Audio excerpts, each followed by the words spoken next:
다음에는 그 포터의 5가지의 어떤 영향력 변수, 즉 영향 변수의 세 번째 어떤 그 변수입니다. 그래서 대체제의 위협에 대해서 이야기를 해보겠습니다. 그래서 대체제라는 것은 뭐냐면 그 해당 그 회사의 제품을 대체할 수 있는가, 즉 바꿀 수 있는가, 그야말로 말 그대로 대체제입니다. 예를 들어서 온라인 쇼핑몰 그리고 오프라인 쇼핑몰, 이건 거의 뭐 완전한 대체제죠. 뭐 제품은 똑같기 때문에 뭐 최근에 뭐 이제 자동차를 이제 온라인 쇼핑몰에서 팔다가 그게 뭐 여러 가지 갈등이 있어서 아주 재밌는 사례가 있었습니다만, 현재까지는 물론 이제 자동차 같은 경우는 온라인 쇼핑에서 자동차 특히 고급차를 팔지는 않습니다. 그런 점에서 생각한다면 자동차 같은 경우는 아직은 뭐 이제 유통망 자체가 한정되어 있기 때문에 그런 점에서는 뭐 조금 다행이라고 생각할 수 있는데, 그 외에 뭐 대략 뭐 일상적으로 쓰는 뭐 의류 또는 뭐 소비재, 뭐 식품들 중에서 뭐 가공이 된 거, 이런 것들은 거의 뭐 대부분 온라인 쇼핑에서 판매를 합니다. 그런 점에서 오프라인 상의 뭐 재래시장이라든지 뭐 슈퍼라든지 이런 오프라인의 어떤 매장들이 급격하게 지금 쇠퇴하고 있고 타격을 받고 있습니다.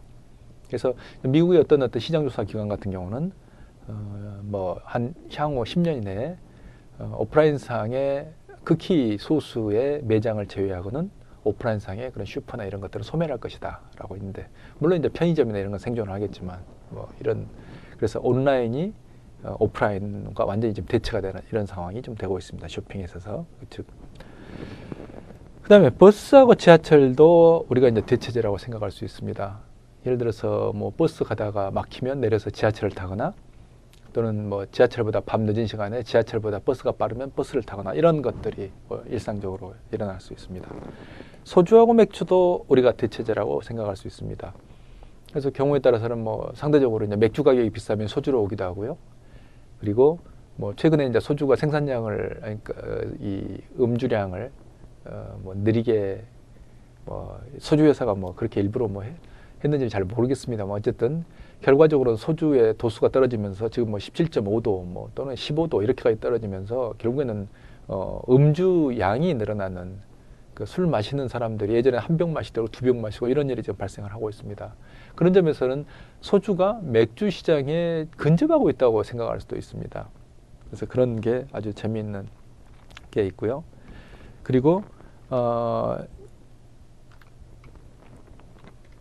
뭐 뒤에 뭐 나왔으니까 뭐 더 우리가 이제 이야기를 좀 해보겠습니다. 그래서 그 노트북하고 이제 태블릿 같은 경우도 이제 이런 케이스라고 이제 볼 수가 있습니다. 그래서 노트북 같은 경우가 뭐 기존에 이제 무겁고 그다음에 배터리도 오래 못 가고 이런 점이 있습니다. 그래서 이제 그 시장에 좀 진입해 있던 게 태블릿이었는데요.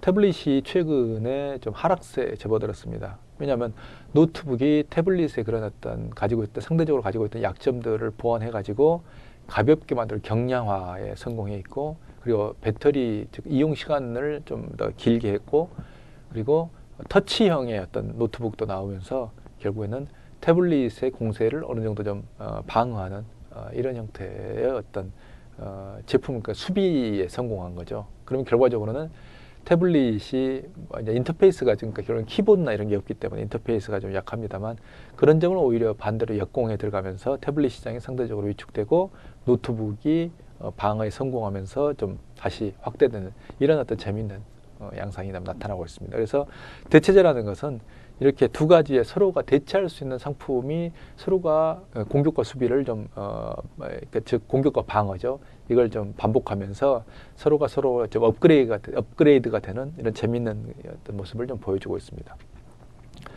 대체제가 그러면 언제 대체제가 좀 진입할 것인가 하는 것들에 대해서 좀 생각을 해보겠습니다. 세 가지 정도 생각할 수 있겠습니다. 첫 번째가 이제 상대적 생산 비용이 좀 감소했을 때 대체제가 상대 시장으로 좀 들어올 수 있다는 것을 말할 수 있습니다. 그래서 예를 들어서 생산 비용이 떨어졌는데, 그러면 이제 원가가 떨어지고 그러면 가격도 낮출 수가 있다는 거죠. 그럼 가격을 낮추게 되면 상대방의 이제 영토가 보이기 시작합니다. 자신보다 상대방 영토가 보니까 우리보다 가격 생산 비용이 더 높은데 우리는 생산 비용이 낮으면 결국에는 상대방의 제품에 한번 들어가 볼까 하는 생각을 좀 하게 된다는 것입니다. 그럼 반대로 왜냐하면 상대방의 어떤 제품에 비해서 가격을 낮출 수 있기 때문에 그러면 한번 좀 공격을 해볼까 라는 마음을 품게 된다는 거죠. 이게 바로 그게 혁신 등에 의해서 자기가 가지고 있는 제품에 상대적으로 생산 비용이 감소했을 때 생기는 그런 어떤 동기입니다. 모티베이션입니다. 그래서 항상 생산 비용의 변동은 이런 어떤 산업의 경계를 한 번쯤은 충격을 줍니다. 그래서 생산 비용이 떨어지면 상대방의 영역에 들어가 볼까 하는 동기를 주기 때문에 그런 점에서 굉장히 대체제가 상대방 영토에, 즉 상대 제품에 들어갈 수 있는 중요한 동기를 부여할 수 있다고 생각할 수 있습니다. 두 번째는 해당 산업의 수익성이 증가할 때입니다. 우리 일본, 미국의 속담에, 서구의 속담에 그런 거 있죠. 옆집 잔디가 더 푸른 것 같다. 우리 속담에 있습니다. 남이 떡이 커 보인다. 근데 그것은 이제 심리적 효과를 이야기합니다만 남이 떡이 커 보이는 게 아니라 실제로 남이 떡이 클 때는 이건 정말 문제가 좀 달라지게 됩니다. 남이 떡이 커 보이고 자기 떡이 작을 때는 객관적으로 그게 사실일 때는 자기 떡에 만족하는 사람은 아마 거의 존재하지 않습니다. 그럼 남은 떡을 어떻게 좀 뺏어볼까? 남은 떡, 그럼 나도 저 시장에 가서 저 떡을 어떻게 먹지? 분명히 이제 이런 어떤 마인드로 가게 되고, 개인도 그렇고, 기업도 결국에는 그 시장을 보면서, 수익성이 증가했네? 영업이익률이 증가했네? 그럼 나도 한번 저 시장에 가볼까? 더구나 대체제를 가지고 있으면 그렇습니다. 대체제를 가지고 있으면 나도 저 시장에 충분히 들어가가지고 저 시장을 장악할 수 있는데 라는 생각을 하게 된다는 것입니다. 그게 수익성이 증가할 때, 즉 해당 산업의 수익성이 증가하면 반드시 주변의 대체제들이 한번 동요하게 됩니다. 그래서 이것 자체도 한번 시장의, 즉 제품 간의 경계를 흔들게 되는 중요한 동기로서 작동을 하게 됩니다. 세 번째는 소비자가 추구하는 가치가 변화할 때입니다. 여기 사진에 이제 보이는 게 좋은데이, 자몽이슬, 순하리, 이런 어떤 제품들이 나와 있습니다만 결국엔 술의 취향의 변화를 보여주고 있습니다. 사실 이런 어떤 술들의 변화라는 것은 일본에서 그 전에 그 소주에 주스를 타도 먹던 사와라고 있습니다. 그래서 일본인들은 이제 소주에 우리처럼 그냥 깡소주를 그냥 마시는 경우보다도 소주에 뜨거운 물을 타서 마시거나 얼음을 타서 마시거나 주스를 타서 마시거나 이런 어떤 음주 형태가 오랫동안 지속돼 갖고 저도 이제 그런 걸 보면서 대단히 재미있어 한 적이 있습니다만 그런 최근의 어떤 트렌드가 한국 시장에도 좀 들어오는 것 같습니다. 그래서 결국에는 도수가 떨어지는 거고 도수가 떨어지는 것뿐만 아니라 과일 어떤 주스라든지 이런 어떤 맛들을 첨가함으로 인해서 결국 일본의 사와와 같은 새로운 어떤 술의 시장이 형성되고 있다고 지금 보입니다만 어쨌든 이런 상태로서 술의 취향 자체가 변화함으로 있어서 결국에는 새로운 어떤 술의 시장에 그런 대체제들이 진입하고 들어오는 것들을 볼 수 있습니다. 그러니까 이런 어떤 이 과일주 비슷한 이런 이 제품들은 기존의 소주를 대체하는 대체제로서 작동을 하고 있다고 지금 생각하면 됩니다. 즉 기존의 소주라는 어떤 순수한 소주의 시장이 있었습니다만 그리고 예전에는 소주라는 게 굉장히 도수도 높았습니다. 지금 예를 들어서 연배가 많은 나이 든 분들이 기억하는 것은 예를 들면 우리의 이제 할아버지 세대 같은 경우 이제 아버지 세대가 그렇습니다만 예전에는 소주가 30도, 25도 이런 시절이 있었습니다. 그래서 소주가 30도면 지금도 이제 과일주를 담글 때 집에서 소주에 30도짜리를 씁니다만 이제 되게 할머니들이 쓰죠. 그럼에도 불구하고 30도라는 것은 대단히 높은 지금 여러분의 기준으로 보면 거의 이 위스키 양주 수준의 도수라고 좀 볼 수 있겠습니다만 그런 시장에 이런 어떤 과일주의 어떤 달달한 맛을 가지고 부드러운 어떤 향기를 가지고 과일의 향기를 가지고 도수도 굉장히 낮고 경우에 따라서는 12도도 되고 15도도 되고 이런 어떤 대체제를 소주를 시장을 공략해 들어오는 게 이게 이제 소비자들이 추구하는 가치의 변화 때문이기도 합니다. 자, 그러면 네 번째 요인을 봅시다. 이제 구매자의 교섭력이 있습니다. 이 구매자의 교섭력은 다음과 같은 5가지의 우리가 요인으로 판단할 수 있습니다. 첫 번째가 구매자 그룹의 집중도. 얼마나 구매자의 그룹이 그러니까 우리의 제품이 집중되어 있는가 하는 것들입니다. 두 번째, 구매량이 공급자의 매출에서 차지하는 비중, 즉 우리의 제품이 상대방의 우리의 제품의 비중이 매출이 우리의 매출에서 얼마만큼 상대방이 차지하는 비중이 큰가 하는 게 두 번째입니다. 세 번째가 공급자의 제품 차별성, 네 번째가 스위칭 코스트의 정도, 다섯 번째가 전후반 통합 가능성. 이거 하나하나에 대해서 우리가 한번 보도록 하겠습니다. 구매자 그룹의 집중도를 보게 되면 예를 들어서 아이폰 6만을 보고 우리가 이제 애플이라는 그런 어떤 회사의 뭐 아주 대단한 뭐 글로벌 뭐 세계 최고죠. 이런 규모를 빼고 순수하게 본다면 예를 들면 아이폰 6 같은 경우 애플에 보면 디스플레이는 저펜 디스플레이하고 일본의 샤프 두 개 회사에서 아이폰 6 같은 경우는 조달을 했다고 합니다. 그러면 구매자 그룹의 집중도가 굉장히 큰 겁니다. D램 같은 경우는 TSMC의 대만 회사에 집중되어 있고요. 플레이스 메모리 같은 경우는 도시바하고 삼성이 공급을 합니다. 이건 근데 우리가 애플이라는 것만을 빼고 보면 아이폰 같은 경우에 결국 이런 어떤 공급 체계를 가지고 있기 때문에 결국에는 애플은 이런 회사들에게 휘둘린다고 볼 수도 있습니다. 즉 구매자 그룹의 집중도가 굉장히 높다고 이제 볼 수가 있는 것이죠. 그러면 결국에는 애플이기 때문에 사실은 이건 아무런 문제가 되지 않습니다만 작은 회사 같은 경우에 도시바하고 삼성이라는 어떤 구매자의 결국엔 집중되어 있다는 것은 결국에는 이들로부터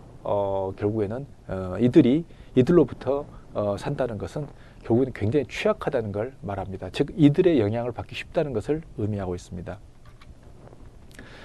두 번째, 이와 이제 비슷한 이야기입니다만 구매량이 공급자 매출에서 차지하는 비중이 큰 경우입니다.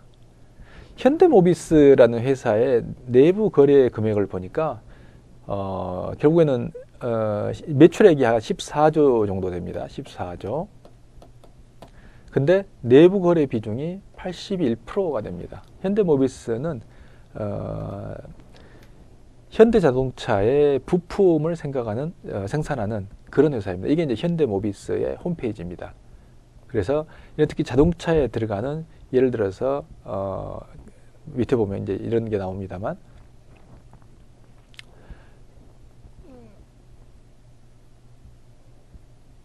사업 소개를 보면 예를 들어서 콕핏 모듈이라든지 예를 들어서 프론트엔드 모듈이라든지 샤시 모듈이라든지 이런 것들을 생산하는 즉 현대차의 핵심 부품들을 생산하는 그런 어떤 회사 즉 부품 회사가 현대모비스입니다. 근데 여기서 현대모비스를 보니까 결국에는 내부 거래 비중이 매출에 대비해서 81%를 차지하고 있다고 할 때는 결국에는 현대모비스는 현대자동차에 의해서 휘둘릴 수밖에 없는 즉 현대자동차의 압도적인 힘에 의해서 눌릴 수밖에 없는 구조라는 걸 의미합니다. 물론 현대모비스는 여기서는 이제 그룹 계열사이기 때문에 이제 그런 일은 발생하지 않을 겁니다만 만약에 현대모비스하고 현대차가 독립된 별개의 회사라고 할 때는 결국에는 구매량이 공급자 매출에서 차지하는 비중이 압도적으로 크기 때문에 그런 경우는 결국에는 내부 거래 비중이 이렇게 높은 경우에는 결국에는 현대자동차에 휘둘릴 수밖에 없다는 갑과 을의 관계에서 현대차는 갑이고 현대모비스는 을인 거죠. 이걸 의미합니다. 현대모비스가 을이기 때문에 결국에는 이런 산업은 굉장히 현대모비스에게는 불리한 산업이란 걸 이제 말하는 즉 구매자의 교섭력에 있어서 밀리는 즉 마이너스 요인으로 작동한다는 것을 여기서는 말하고 있습니다. 구매자의 교섭력 봅시다. 자, 이제 사는 사람을 이제 볼 때 이제 이건 제품 차별성과 스위칭 코스트의 이슈로 우리가 이제 세 번째로 설명할 수 있습니다. 그러면 다이소의 제품과 우리가 이제 파텍 필립이 이번에 굉장히 국내 시장에서 훨씬 더 유명해졌습니다. 이번에 대우조선이 남상태 대표인가요? 그분께서 파텍 필립을 여러 개를 사가지고 어쨌든 회사에서 가지고 있다는 게 이번에 이제 밝혀졌습니다. 그래서 공급자의 제품 차별성에 있어서 우리가 다이소 이게 천원 샵이죠. 천원 샵에 있는 다이소의 제품들을 볼 때는 거의 사실은 다이소에 들어있는 제품들을 보면 굳이 꼭 이 제품을 사야 된다는 그런 집착과 고집은 소비자들은 가지고 있지 않습니다. 대부분 소비자들이 이게 다이소에 들어가서 물건을 사는 걸 보면 뭐 필요한 게 있어서 가위를 사러 왔다가 뭐 필요하면 예를 들면 포스트잇 하나 괜찮네 뭐 이것도 한번 사볼까 이런 어떤 가벼운 마음으로 특히 1,000원이기 때문에 그리 크게 고민하지 않고 제품을 구매를 합니다. 거기에서 파텍 필립 같은 경우는 가벼운 시계 하나 2천만 원짜리입니다. 2천만 원 이상이 된다고 그러죠. 시계 하나를 살 때 아주 고민 많이 해야 됩니다. 2천만 원이면 뭐 이건 소나타 한 대 가격입니다. 자동차 한 대 살 때도 우리가 몇 날 며칠을 고민하고 또는 때로는 몇 달을 고민하고 때로는 아내의 눈치도 봐야 되고 뭐 이렇습니다만 시계 하나 살 때 예를 들어서 일반적으로 그리 뭐 경제적으로 뭐 여유가 있지 못한 그런 어떤 일반 셀러리맨 가게에서 뭐 자동차 하나 살 때도 몇 달 고민하는데 만약에 남편이 뭐 파텍 필립 하나를 아무 생각 없이 긁어가지고 또는 현금 모아서 사고 오면 아마 집에서 쫓겨날 것입니다. 이 두 가지의 차이가 뭐냐면 제품의 차별성입니다. 파텍 필립은 명확하게 차별화되어 있습니다. 거기에 비해서 다이소의 제품은 차별화되어 있지 않습니다. 그리고 이건 뭐냐면 스위칭 코스트도 관련이 됩니다. 파텍 필립의 여기에 이제 주로 이제 매니아들, 이제 오타쿠라고 부를 수 있는 매니아들의 세계입니다만, 매니아들의 세계에서는 파텍 필립을 사고자 하는 사람은 다른 걸 사려고 하지 않습니다. 오직 여기에 집착하는 거죠. 다이소에서 가위를 사는 사람이 뭐 굳이 아니고 뭐 다른 문구점에 가가지고 가위를 사는 데 있어서 별로 뭐 주저하지 않습니다. 이건 뭐냐면 바로 스위칭 코스트의 정도입니다. 그래서 공급자의 제품 차별성과 스위칭 코스트의 정도에서 다이소하고 파텍 필립은 전혀 다릅니다. 즉 그건 뭘 말하냐면 이 공급자 입장에서 결국에는 이 파텍 필립을 생산하는 사람의 입장에서는 이건 대단히 좋은 시장이라는 거고 다이소라는 제품을 생산하는 시장에서 굉장히 마이너스라는 겁니다. 다이소에 판매되는 제품을 생산하는 기업의 입장에서 볼 때는 소비자는 언제든지 바꿔버릴 수 있습니다. 스위칭 코스트는 거의 0에 가깝습니다. 하지만 여기는 스위칭 코스트는 거의 100에 가깝습니다. 이건 스위칭 코스트가 즉 무한대로 존재한다고 볼 수도 있습니다. 공급자의 제품 차별성도 마찬가지입니다. 소비자들에게 즉 구매자에게 어필을 할 때 이건 파텍 필립은 강한 어필을 할 수 있지만 다이소 제품은 전혀 어필할 수가 없습니다. 물론 전혀는 좀 과한 얘기입니다만 거의 어필할 수가 없습니다. 그래서 이런 경우는 이런 다이소 입장에서 구매자 관계에서 볼 때는 결국에는 굉장히 안 좋은 마이너스 시장, 파텍 필립 입장에서는 대단히 좋은 플러스의 시장 이렇게 볼 수가 있겠습니다. 공급자의 교섭력에서 다섯 번째는 전후방의 통합에 대한 가능성입니다. 그래서 이건 뭘 말하냐면 결국에는 이건 이제 이 PC를 우리가 내부를 지금 설명하고 있습니다만 예를 들어서 PC 시장이 있다고 좀 생각을 해볼 때 예를 들어서 하드디스크라는 이게 이제 1번이 이제 여기 하드디스크가 들어 있습니다. 또 하드디스크가 또 하나 들어 있네요. 이런 하드디스크의 공급업자가 이제 PC의 조립 시장을 봤을 때 예를 들면 PC의 산업이 수익성이 굉장히 높아졌습니다.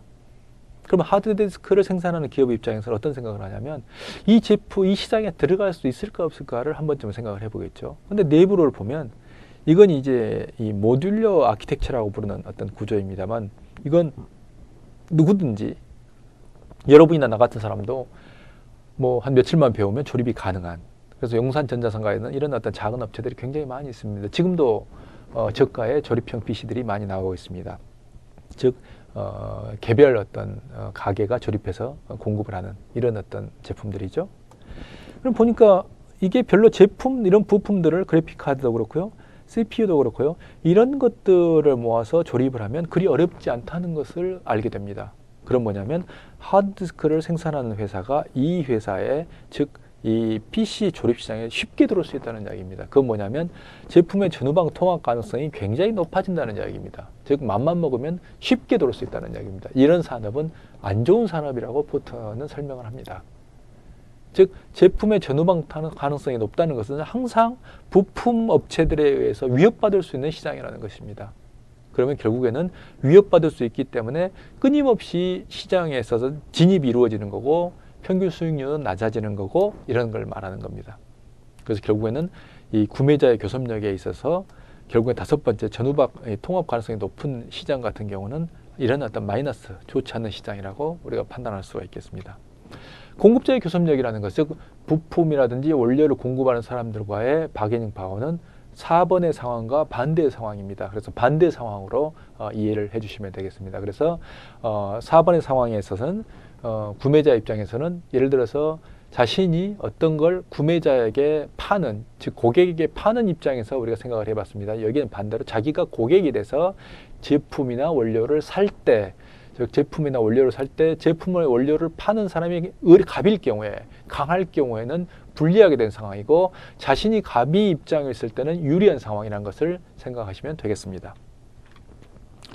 우리가 이제 케이스를 좀 보도록 하겠습니다. 이제 앞에서 설명을 할 때 이 전략에, 특히 이제 포터의 우리가 프레임워크를 우리가 이제 사용을 할 때는 그 주체가 누구냐에 따라서 그 결과가 달라질 수 있다, 이렇게 이야기를 했습니다만, 산업의 매력도도 주체가 누군가에 따라서 달라질 수 있습니다. 5개의 파이포스를 가지고 이야기를 할 때 이렇게 우리가 이제 데스크탑 PC를 가지고 우리가 예를 들어서 한번 생각을 해보겠습니다만, 기준이 이제 있습니다. 우리가 판단의 기준이 용산전자상가에서 개인이 조립하는 경우를 따지고 하루에 10대 정도를 우리가 조립해서 생산한다고 지금 가정을 하고 있습니다. 그래서 이건 굉장히 중요한 우리가 전제입니다. 개인이 조립하고 하루에 10대라는 소량 생산을 할 수밖에 없는 상황입니다. 그런 경우에 이 5가지의 요인을 생각해 봅시다. 이게 산업의 내부 경쟁이죠. 이건 잠재적 진입자입니다. 이건 대체자입니다. 이것은 구매자의 힘이죠. 파워죠. 이 공급자의 파워입니다. 교섭력입니다. 이 5가지를 한번 봅시다. 이 5가지를 보게 되면 데스크탑 PC의 전체적인 어떤 산업 내의 경쟁은 굉장히 치열합니다. 개인도 조립해서 팔 수 있는 시장이기 때문에 사실은 여기에서 이제 또 데스크탑이라고 제가 말씀을 드렸습니다만, 이것도 굉장히 중요하죠. 노트북이 아닙니다. 노트북이라든지 태블릿 PC가 아니고 데스크탑 PC라는 개인이 조립할 수 있는 PC의 시장을 우리가 보고 있습니다. 그러면 실제로 완전 경쟁에 가까울 정도로 굉장히 경쟁이 치열합니다. 누구나 조립해서 팔 수 있는 시장이니까요. 이건 포장마차 시장보다 훨씬 더 경쟁이 치열한 시장이라고 볼 수 있습니다. 그럼 뭐냐? 마이너스죠.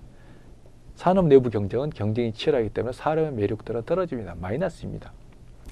부품 기업이나 중국 또는 중국 기업 같은 그런 개발도상국 기업들이 들어오기가 굉장히 쉽습니다. 용산전자상가에서 또는 여러분이나 나 같은 개인도 며칠만 배우면 되는데 진입하는 게 너무나 쉬운 겁니다. 그럼 마이너스입니다. 이 산업의 매력도도. 대체제 봅시다. 요즘 뭐 스마트폰 또 이제 태블릿이라고 이제 이 뭐 갤럭시 노트 7 뭐 이런 게 이제 태블릿이라고 부릅니다만, 굉장히 대형 화면이 나오면서 어떤 기자들 같은 경우는 뭐 노트북을 쓰지 않고, 즉 PC를 쓰지 않고 완전하게 스마트폰만으로 업무를 처리하는 이런 경우도 저는 보았습니다. 태블릿 PC도 마찬가지입니다. 태블릿 PC가 최근에 사실은 그 이제 성장률이 좀 떨어지고 있습니다만, 태블릿 PC가 엄청난 속도로 이제 노트북을 잠식해 왔습니다만, 특히 노트북도 아닌 데스크탑 같은 경우는 이들의 어떤 대체적 가능성은 굉장히 높다고 볼 수 있습니다. 그런 점에서는 또 마이너스입니다. 하드디스크라든지 LCD라든지 마더보드, 예, 기판이죠. 마더보드라든지 D램, 이런 공급업자와 관계에 있어서, 예를 들면 하드디스크라든지 D램에 있어서 이 강자는 누구냐 하면 삼성전자입니다.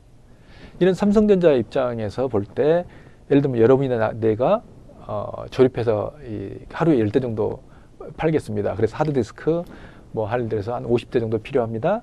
뭐 D램 몇 개 필요합니까? 한 100개 정도 필요합니다. 삼성전자는 상대도 해주지 않습니다. 그러니까 뭐 영업점에 가보세요, 뭐 대리점 가보세요, 이렇게 해서 바로 끊어버립니다. 우리가 뭐 삼성전자 본사에 전화해서 저 하드디스크 10개가 필요한데요, 뭐 상대도 해주지 않습니다. 이건 뭐냐면 결국에는 이런 어떤 서플라이어, 즉 이 공급자하고 관계에 있어서 부품 공급자하고 있어서 압도적으로 불리한 위치에 처한다는 것을 의미합니다. 소비자는요, 우리는 브랜드도 없습니다.